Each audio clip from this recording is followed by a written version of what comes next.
Thank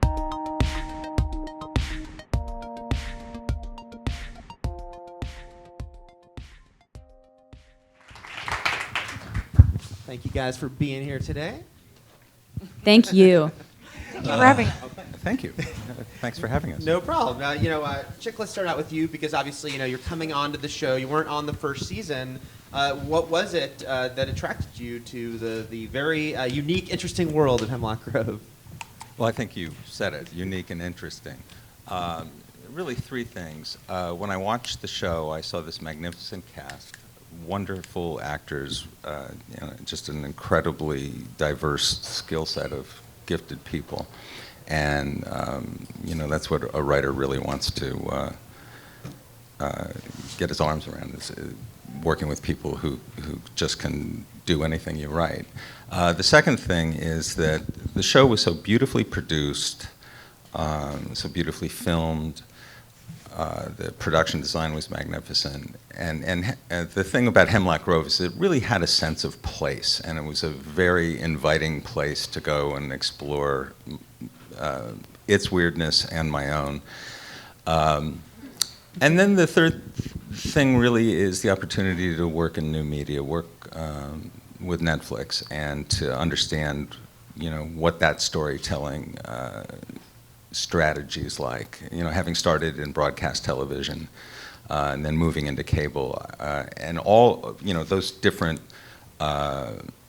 systems of watching content inevitably shape the content. So I'm excited to see what the Netflix experience is going to do to the writing process. Mm-hmm. Now, Famke, you very, very strong character with Olivia, but she also seemed a little dead last time we saw her. Anything you can say? But apparently she's strong enough to survive that. Anything you can say about her return? She was a new peer. What do you expect? She of course makes a comeback. But yes, she was very dead, very tongueless too, and really interesting to take her from where we start in season 2 and see what happens when somebody who we've set up as a control freak in season 1, somebody who constantly tries to control people and circumstances and events around her, when she has to relinquish that control, what happens? What is left of a person at that point? And that's kind of the starting point of season 2, and where Chic really did an interesting spin on with Olivia, and so we see very different personality traits of her that we haven't seen before in season 1, which made it challenging and different to play her. Fun. There's they put out a few pictures from the season, and there's one where it looks like you have a cane. Maybe so. I might. Yeah. I don't know. So, maybe that's like kind of a physical manifestation of a little bit of vulnerability. There's definitely vulnerability. Well, maybe it's a pimp stick. Coming from Chic, you yeah. You could rock that for sure. Yeah. Maddie, obviously you're also new to the show. So we don't know anything about your character yet. What can you say about this young lady and what brings her to town? My character's name is Miranda Cates, and she's new to Hemlock Grove, and she's going through the town on her way to LA, and in true Hemlock Grove fashion, she mysteriously gets kind of stranded there, and then meets these two fine gentlemen, and then things happen. As they do. Yeah, yeah. Obviously you had such a great, distinct character on Orange with Trisha. Is this girl, would you say, a polar opposite? Are there any similar facets to her? I think there are a lot of similarities between Miranda and Trisha. But they're both, pretty tough, but kind of with a vulnerable side. They both have interesting pasts that really define who they are and the choices that they make. So, I'd say they're pretty similar. It's a lot of me there. Yeah. I think. And Landon, obviously Peter, he had made a big decision. He took off. He was done with Hemlock Grove.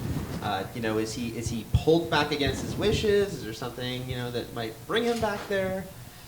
Yeah, it's more kind of like life brings him back and circumstance, but in true Hemlock Grove fashion, he's also sort of kind of drawn in as well, and there's forces at play that that bring him in. But the big reason is just like his family gets in trouble, and it's the best place to kind of figure that out is Hemlock Grove. So maybe not exactly excited to be back, but feel Definitely not. Okay. He definitely did not want to go back. Chic, can you talk about the overall storyline? And the first season did have obviously a murder mystery element to it. Are we looking to do something similar, something different going in this year? Well, structurally, there is a big bad that's the engine that really drives the season. Taking a page from the Dexter playbook, there's sort of a defining, impetus behind the whole thing. But really, what it's about, that's sort of the melodramatic,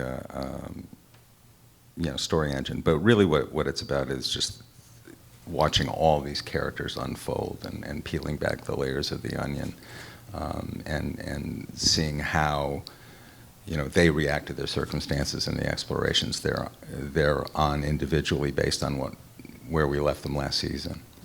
When you going on to the show and talking to Eli, did you guys discuss, did you feel like, it's such the show has such an unusual, distinct vibe anyway. Did you feel like there was a certain paradigm that you needed to follow somewhat similarly, or was it, let's kind of do something very different this year?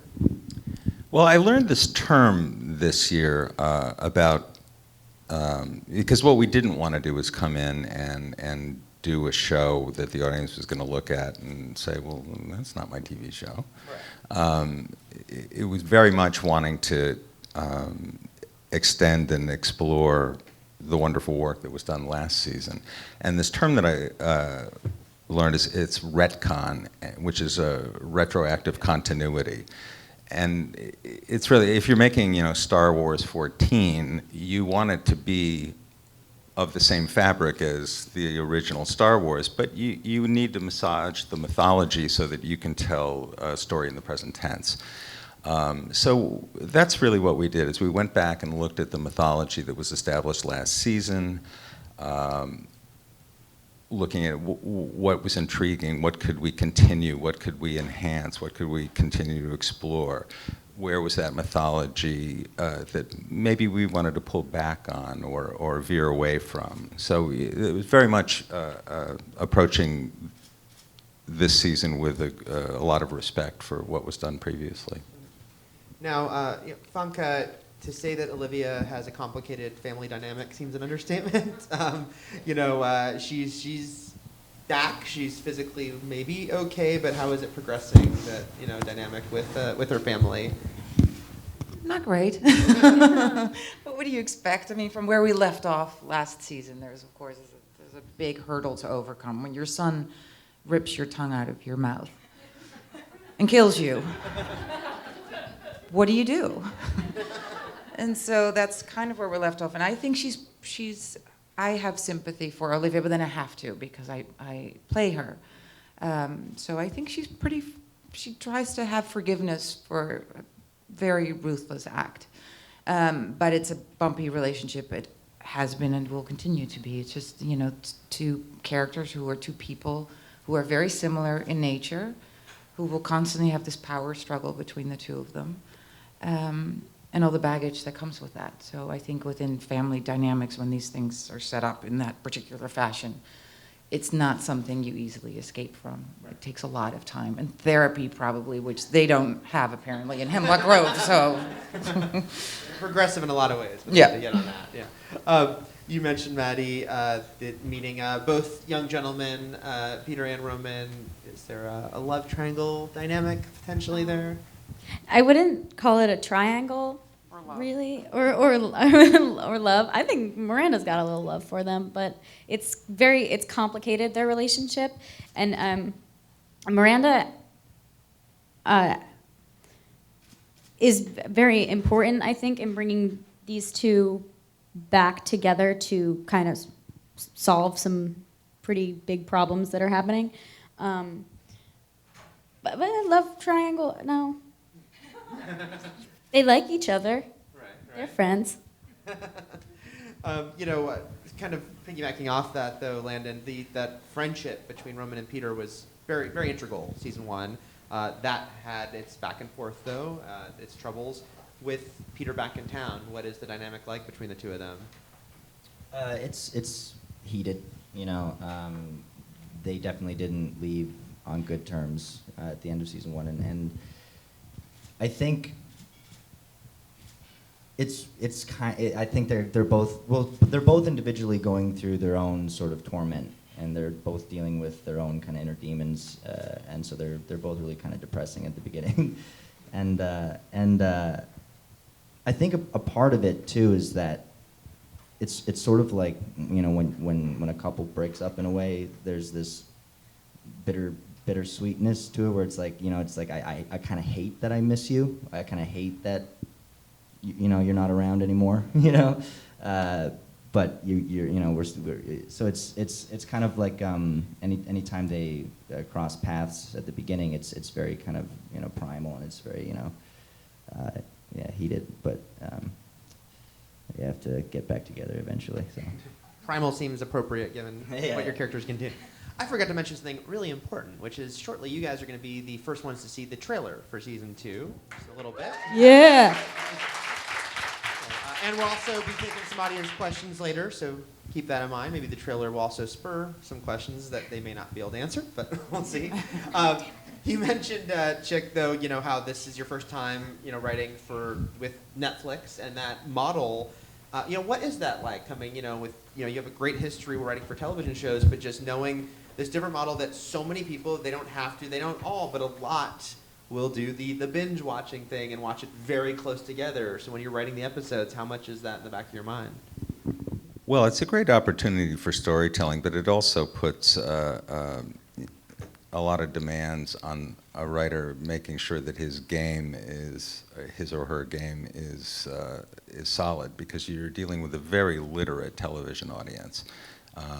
This isn't like a broadcast show where somebody can get up and walk into the kitchen and make a ham sandwich and come back and not have missed anything. The Netflix model, which really sort of proceeds off of what we've all done. You're busy in your life and you missed the episode this week, so let's just wait for the box set to come out and we'll catch up.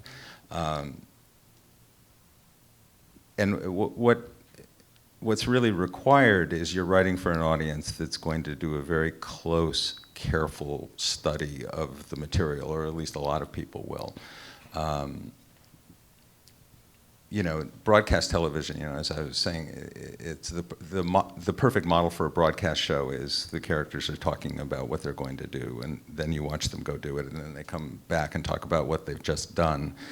And that way you don't lose any eyeballs. And in this case, we have people that are very, very invested in the storytelling. And, again, broadcast television, the conventional wisdom was that a regular viewer of a television show, a real appointment TV, might see 5 episodes of their favorite show during the course of the season. Therefore, you had to be able to jump in anywhere. And what the opportunity that Netflix offers is very intense, serialized storytelling that demands a lot of the audience, and the audience is there to work hard. It's great. Yeah, it kind of takes away the casual viewer, because you're not going to casually choose to click on that and to watch them all in a row. So you can, just like you said, they can cut out sort of maybe that, let's talk about what we just did. Is that freeing, or is it almost like, oh, wow, we got to make this really tight? Oh, well, I think that's freeing. It just means that you really have to be rigorous in your storytelling. There's nothing you can sort of elide or scoot around, because somebody's going to pause the freeze frame, and they're going to roll, go back and look at it again, and what did he say, and what does that mean, and it's very audience participatory. So there's a real dialogue that takes place, I think, between the people that are making the show and the people that are viewing the show. For the actors, for Famke and Landon, it's your second year on the show. You having done other series, what was, I don't know, as an actor, it might be the same filming it, but maybe not. But certainly with your interaction with fans, do you find that it is different as far as the way they're watching, knowing that, I'm guessing a lot of people probably told you what we just heard, which is watched it all in one weekend, just like devoured. Do you find that talking to people about the show? Yeah, I mean, I think it's great. I've never had the lifestyle where I can watch television. I've traveled my entire life. It's just, because of work, because of all the countries that I've lived in, whatever. I've never been able to watch television. It's just not, And then with this whole model of Netflix where in the way that when I read a book, I can decide when I pick it up, when I put it down, everything on my terms. I can do that now with watching everything. And so being part of it as an actor, what I find interesting is that and I don't have much, I really come from a film background, and the only television experience I had was one season of Nip Tuck. Right. So that's a very limited experience, but what I did like from that experience that I had never had in film before is the whole art form is collaborative, but the fact that people can start writing for your character in a way that they can never do that in film is really quite amazing. And I think the other element of it that really, to me, is very attractive as an actor, being part of the Netflix model of being part of something that's neither television nor film, that lives somewhere in the middle, of which could easily be viewed as a 10-hour movie or a television show that you choose to watch one at a time, or 3 or 10 or 5 or whatever, however you want to do it. So it gives it's a different feeling filming it, but as an actor you don't get that opportunity very frequently in film, where somebody either starts writing for you based on what they see you do very early on in the process, or developing a character over that long of a period of time. So I think there's a lot of upside to doing it. I really love working with Netflix. Love it. There's something interesting too that I've noticed on Twitter, just talking about the fans and stuff. Like what you were saying, where it is like a 10-hour film, where it is like a movie. They watch it so fast, so the series experience is over quicker. Yeah. And so there's this really long length of time now before season 2 comes out, and it's like it was just such a quick fix almost, that I've been noticing people being like, oh God, I watched it 3 times already. Like, when's season 2 coming out? Like. And so it is kind of like a movie, like it allows for you to watch series more. It's like getting the box set, but like it's more available that way. Maddie, it's your first year on this show, but it's your second year doing a Netflix series. What's your experience been like? I assume we obviously know Orange has its own rabid fan base. Has it been similar as far as so many people that just like they mainlined Orange is the New Black? They really jump in. Yeah. Orange, it's been amazing working for Netflix. I love Netflix. I think that they the way that they make these things available, and the way that the freedom that they give the whole team, actors and creators and writers and everyone. But also back to Twitter, it's like you become someone in their eyes so quickly. And all of a sudden, you have these people who know your name, and they know your character, and they know your whole character's life because they've watched the season 4 times, and it's really crazy. It's a little scary, but it's fun, and I've definitely enjoyed it. Yeah, because there's not really that slow build of week to week of people seeing it. It's just I hadn't seen any of it, and now I've seen all of it. Yeah. What for you mentioned, Famke, that you don't get to see a lot of TV, but for all of you guys, like, have you found your viewing habits, changing in recent years? Has there's been this way to do this? And like you said, it started with DVDs, but then people would be like, it's airing now, I'll wait for the DVD. But now it's shows that just begin that way. Are you people? Do you ever sit down and just go all in on a series like that yourself? I'm almost like only watch Netflix, but right. Yeah, I've seen every episode of Family Guy. It's just not healthy. But yeah, I tend to just kind of go all in on mostly just Netflix. Chic, one thing in the first season that really stood out with this show and rightfully got an Emmy nomination were the effects. and the makeup work on it. It was very raised the bar in the first season. Going in, can you talk about knowing that, wanting to match that, or go beyond that this season?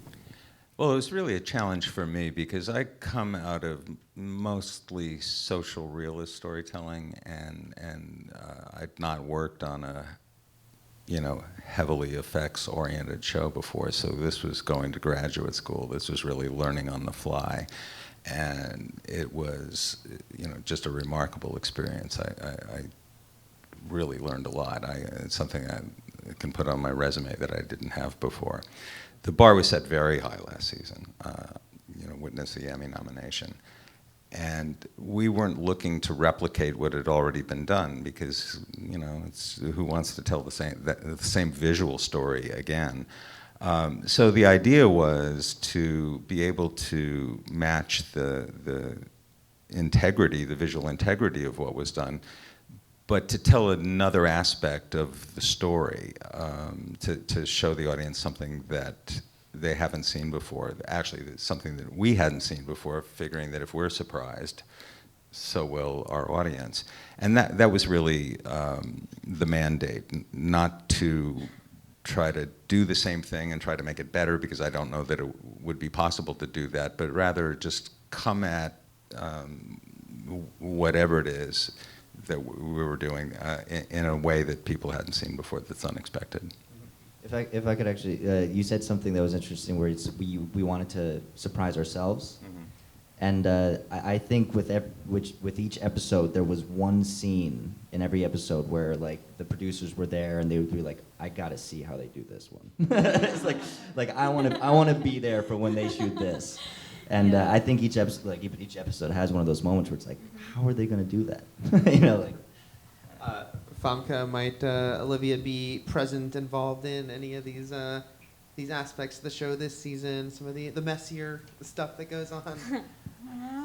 Well, I'm squeamish when it comes to blood and gore and all that kind of stuff, which is really funny coming from me because I have been in that genre for quite a bit. Tried very hard to be, not typecast, but ultimately you just sort of give in and go with however people see you, that's fine. But no, Olivia has a pretty interesting character arc throughout, which keeps her away from a lot of that stuff, but inevitably one is part of that. Well, what we've tried to do this season is to not make those moments gratuitous, not just show off. To the extent that there are those very graphic, visceral moments, we want them to be earned and to come out of some context, either character or story, so that it's not just a spectacle that's not hinged to something in our world or someone in our world. We were actually just saying earlier that some of the things that I've seen in playback and ADR and everything, it's not gratuitous, and it's also kind of beautiful the way that they do it, and it's fascinating to watch, and it's almost like you don't want to back away. You just want to, maybe not you, Famke, but me personally, I just I want to see more of it. Right. I mean, your character, she comes to town, as far as we know, she's a normal girl, but safe to say one way or the other, she'll start to see some new things. Well, I'm playing her, so she can't ever be that normal. But she's an interesting person. I mean, she's like covered in tattoos, and she, from the outside, looks like she's a real tough cookie, but then she has her storyline throughout season 2, she just changes and morphs into this other part of herself that she didn't even know that she possessed, I guess. It was really, really fun to play, actually, and gauge how far we're going to go with each episode. What you just hit on was very much what we were trying to do. I'm incredibly squeamish. I mean, when I'm on the set and there's like 10 gallons of red Caro syrup on the floor, I'm 75. I didn't want to give that away. My bad. I have a tough time looking at it, and I know that it's sugar syrup. But what you were saying, these moments that are that you lean into, that are trying to evoke something other than horror or gruesomeness, that there is maybe a beauty in or even something that's actually funny in what we're doing. We're trying to, in each instance of one of these sort of set pieces, attach an emotional value to it rather than just a visual shock value, because it's really that's not the sort of storytelling that I'm interested in particularly. Yeah, Landon, obviously your character has put you at the center of a lot of what's going on here as far as the makeup effects aspect of it all. Have you gotten used to your werewolf transformation scenes, or is it still like, okay, it's gonna be one of those days? Yeah, no, you don't get used to it. it's what I really kind of enjoy about it is the group effort of it.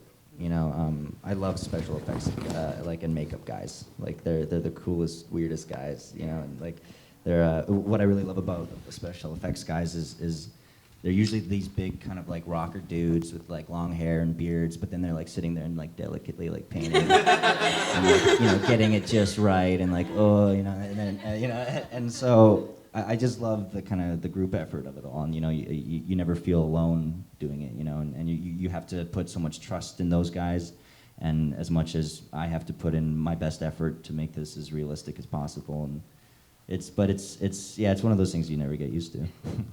And our set pieces again this season are an amalgamation, sort of an assembly of all these different talents, and we work with excellent visual effects houses that are doing things digitally, but we marry that again with prosthetics and performance. So it's this real melange of stuff because, again, I'm somewhat new to effects, but we're competing, especially on the Netflix service, whatever we're doing on our show, we're competing against a $200 million movie that people can look at in another part of the service. And again, we're dealing with an enormously literate, effects literate audience. People, and I've seen this just, you know, people we've invited into the editing room or people that we've, you know, screened stuff for that really study it, that really are familiar, again, highly educated in the techniques and effects. I was just so surprised that the audiences are so attuned to that. They actually know much more about visual effects than I did coming into it.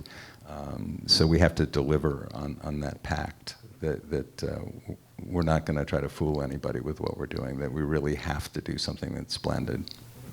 We're going to watch the trailer in a second, but I did want to ask lastly on the makeup effects side of things, because it's, you know, I know you got to keep your secrets on a lot of things, but one thing that has been out there we've talked about is season 1 had this amazing werewolf transformation sequence that this year you wanted to show a werewolf to human transformation, which when you think about is skipped over a lot in werewolf stories. So was that something when you guys sat down you said, yeah, we got to show the other side of that this year? Without giving anything away, again, I think what's interesting, at least for me when we were trying to work that out, was the context in which the transformation was taking place in, which I don't think we've seen before. The reason why it was happening, you know, why here, why now? And the repercussions of that, you know, what it means on a character level. Again, I mean, I just, my training is, you know, writing from character, so it wasn't just writing a transformation scene, either, you know, as binary as human to werewolf or werewolf to human. It's just a little more messy and messed up than that. Well, guys, I think we should watch the trailer, which I'd warn you has some gory stuff in it, but if you're already in this room, I hope you're ready for that. So, can we check out the trailer for Hemlock Grove Season 2?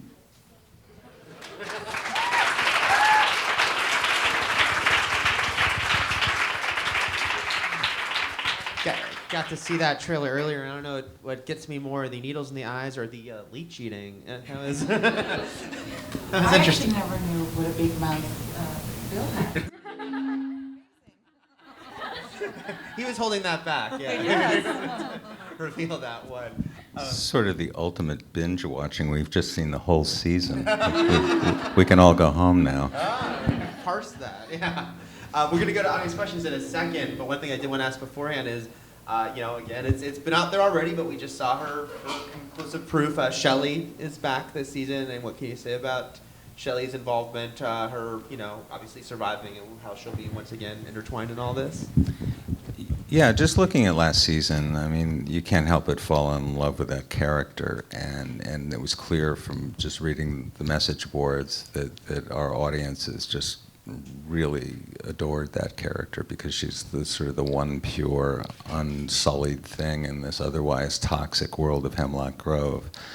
And last season, it was, there were sort of various strategies in deploying that character on a week-to-week basis with voiceover and various people playing the role. And it just seemed, given how visceral the audience response was to the character, that what we really should do is sit down and design the character visually and then go out and find the very best actor we could find, and we surely did that. I mean, Madeline is, I'm so excited for people to see her work. It's a very demanding role, and she just brought a level of game to it that couldn't even have been anticipated when we were setting it down on the page. Let's go to take some audience questions. If you got a question, just raise your hand and grab it. Anyone? That's fine. I know there were a lot of comparisons made between Twin Peaks in the first season. I'm curious how that kind of surreal, small-town drama influenced your approaches to the second season. You asking me? Anyone, absolutely. Well, the thing about Twin Peaks was its attention to the ordinary, the fact that just the ordinary, the little details that are enormously unthreatening suddenly are potent with evil. I think that's what was so groundbreaking about Twin Peaks. I personally began to lose a little patience with it over time because of the mythology. It just got caught up in its own mythology without really delivering the emotional goods. So I think we've all been inspired by David Lynch's work in that way, but I think we've tried to bring the mandates of, compelling storytelling to it, and character-based storytelling that is a little bit different. Another character, though, I wanted to quickly ask about, because we haven't touched upon him yet, is Norman. And can you talk about Olivia Norman's dynamic Famke, which, again, has had some ups and downs, suffice to It's say. had major ups and downs throughout, but certainly with the setup or where we've left off at the end of season 1, there are big expectations as to what can possibly happen with that relationship in season 2. And so they really are going through a very interesting arc together and alone, separately. And Norman's character is very much an outsider in that he really doesn't know who Olivia truly is, the Upir aspect of her and all of that. So there's that whole thing to deal with. And I'm really fond of Dugray, so I'm very happy we had a lot of scenes together, and we always had a lot of fun on set. And so there's a lot to look forward to that particular arc in the show. Any other audience questions? Oh, there you go, right there. Hi. I really like the mother-son aspects of this show. Oh, you must come not from a dysfunctional family at all. To watch, because, your character is so protective, but in this way that you've never seen on TV, because obviously it's a little out there. And then the relationship you have, like this polar opposite. I just want to have you guys talk about how it is working with your counterparts on the show, creating those relationships. Where do they come from? Yes, maybe a scary place, maybe you read about it, maybe it comes from your own relationships. I hope not. They all do. Ultimately, I think all characters that we play, we end up putting so much of our own personalities in them. I'm not like Olivia. I'm not saying that. I'm not that out there crazy. But yes, I do put my own personal, drama, conflict, experiences, everything goes in there. And you have to find what you love about a character, even a character as diabolical as Olivia, who has very complicated, complex emotions, but to the outside world, sometimes she can seem extremely cold and calculated. And so what I like about this second season is that we get a glimpse behind that screen, what's really going on, what fuels her, what are her insecurities. So we're dealing with that, and it is very interesting. It sort of feels Shakespearean in the sense of this relationship between mother and son. I mean, you can see how maybe, in the way that in Shakespeare people do very extreme things between, parents and parents and children. That type of thing is really, yeah, sorry? Or Greek. Or Greek, Yeah. exactly. Yep. Any other questions out in the audience currently? While you're pondering, I want to ask one other thing we haven't talked about because the trailer showed it a lot, which is the White Tower, which has been an intriguing aspect of the show. It seems like we're going to definitely delve further into that this year. Very much so. I just think the Price character, there's so much possibility there. Our show is described as a supernatural thriller, and I struggle with the word supernatural because sometimes people approach that with the idea that it's somehow magical, and I think we in the writers' room like to take that word and look at it as simply a way of describing something that we don't understand yet. If somebody 500 years ago was walking down the street screaming and flipping out and tearing off their clothes and gouging out their eyes or something, that would have been described as demonic possession. Now we would just say that the guy didn't take his meds today. So I think that Price is, in many respects, kind of the foundation of the whole thing, that here's a scientist that is trying to understand the world and try to explain all of these things, really trying to figure out what is life itself. And it's just a great character to have to play with, and Joel De La Fuente is such a great actor. You're really going to love his work this season. I just fell in love with him.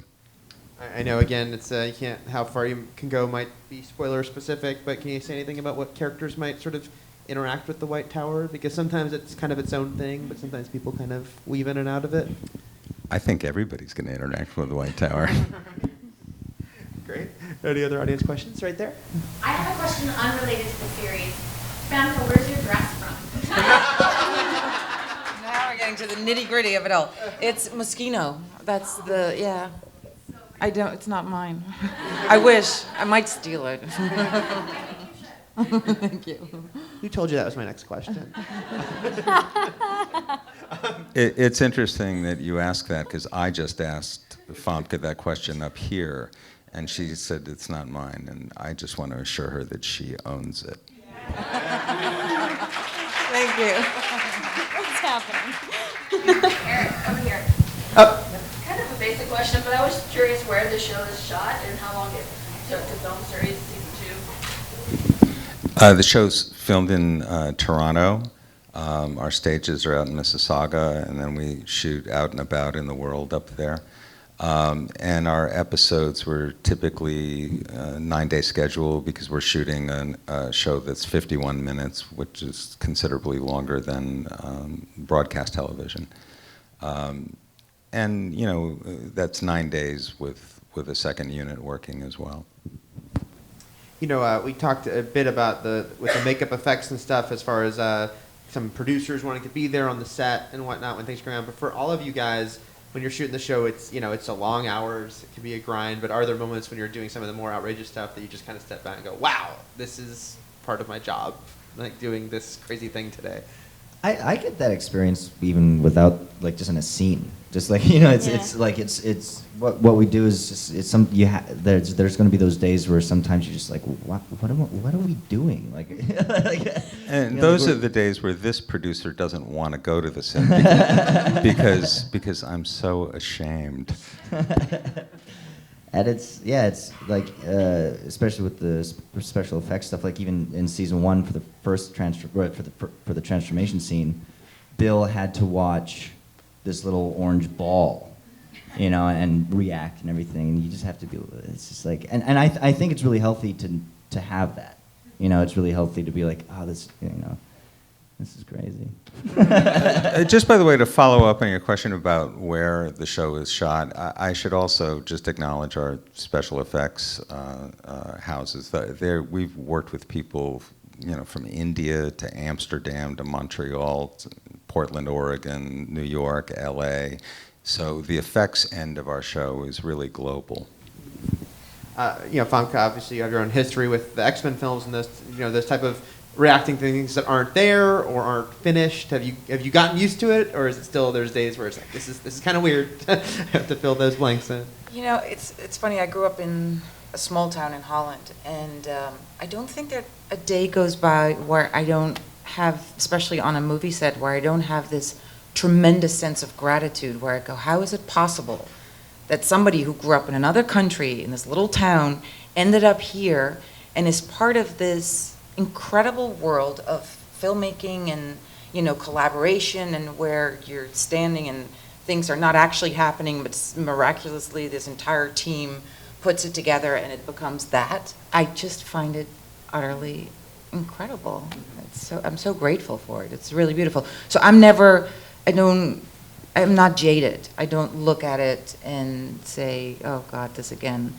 I just have mostly a sense of gratitude. And then when it comes to looking at things that are not really there, dealing with the special effects, green screen aspect of it, from the beginning I've learned is you just have to feel really confident that the people who you're working with know what they're doing. And so far I've been lucky that they have been. And so when they describe what is going to be there and they do it well, that is ultimately what you're going to, and they make you look good. Because if you have the wrong reaction in these moments, you fall flat on your face, and of course nobody wants that. So it's a real collaboration.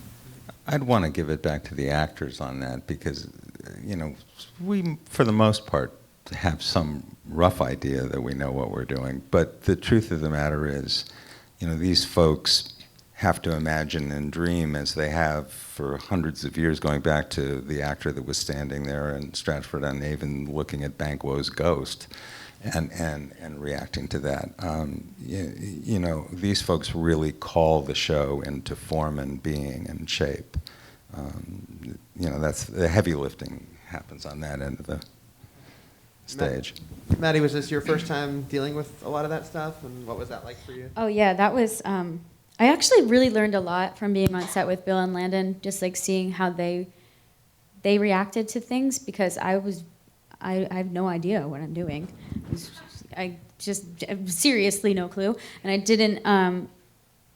And I had never understood how people did that before, and you really just have to. It is really a level of confidence. You just have to go right in and go for it, and the people at their computers making stuff look good. They're gonna do it. Yeah, it's scary. I've said scary a lot today. That's good. It's a horror show. Yeah, sticking to the theme. Right. Well, guys, let's mention that July 11th in all territories, Netflix is available. All of Hemlock Grove Season 2 will be available, starting at 12:01 a.m. Pacific Time. I also plug the fact that on IGN.com/TV, we're gonna have some cool stuff. We did a set visit. Bunch of stuff from the show coming up. But yeah, let's thank all these guys for being here today.